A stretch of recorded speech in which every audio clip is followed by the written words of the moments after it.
ಸಂತೋಷ ತುಂಬ ಬಂತು ಬಾ.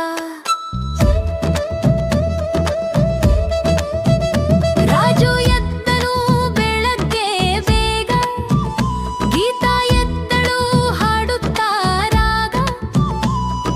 ಕೃಷ್ಣ ತಂದಳು ತೋರಣ ಹಸಿರು, ರಾಧಾ ಬಂದಳು ಹೂವಿನ ಬಣ್ಣ ಸೀರು. ತೈಲ ಸ್ನಾನ ಮಾಡಿ ಬಾ, ಹೊಸ ಬಟ್ಟೆ ಧರಿಸಿ ಬಾ, ಅಮ್ಮ ಕರೆದಳು ಎಲ್ಲರನ್ನೂ